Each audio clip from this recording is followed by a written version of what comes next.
బండ్రెడ్డి సుకుమార్ అనబడే కాకినాడ లెక్చరర్కు అప్పట్లో నెలసరి ఆదాయం 35,000.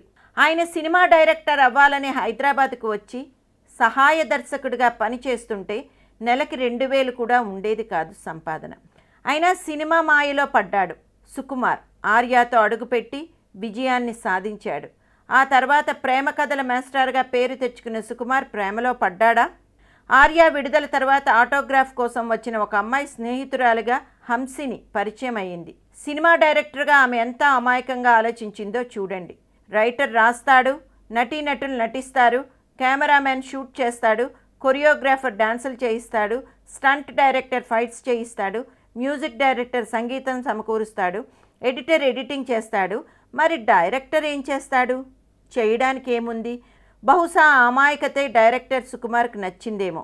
ఆమెకు దర్శకుడి బాధ్యతలు ఎంత విశేషమైనవో వివరించే కార్యక్రమంలో ఒకరినొకరు అవగాహన చేసుకోవడానికి, పెద్దల్ని ఒప్పించి పెళ్లి చేసుకోవడానికి ఈ ప్రేమికులకు 5 ఏళ్లు పట్టింది. మరి పెళ్లి తర్వాత ఆ 100% లవ్ కొనసాగిందా? చిన్న ఫ్లాష్ బ్యాక్. సుకుమార్ శ్రీమతితో కలిసి షాపింగ్ చేస్తున్నారు. భార్య ఒక చీర చూపించి ఎలా ఉంది అంటే బాగుందని చెప్పారు, తొందరగా షాపింగ్ నుంచి బయటపడొచ్చని. అయితే 100% లవ్ సినిమాలో ఒక సీన్లో తమన్నా వేసుకున్న డ్రెస్సు దర్శకుడు సుకుమార్కు నచ్చలేదు. ఇంకేదో చూపిస్తే అది నచ్చలేదు.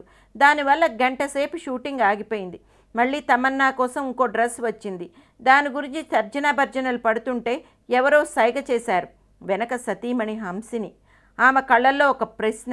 షాపింగ్లో ఒకసారి చీరను చూసేసి వెంటనే ఓకే చెప్పచ్చు, కానీ తమన్నా డ్రెస్ అంటే ఇంత శ్రద్ధ అన్నదే ఆ ప్రశ్న. డైరెక్టర్ గారికి మళ్ళీ సమస్య. ఆ అమాయకురాలను ఎలా కన్విన్స్ చేయాలి? సినిమా అన్నది అందమైన అబద్ధం, కానీ జీవితం అంటే నిజం కదా.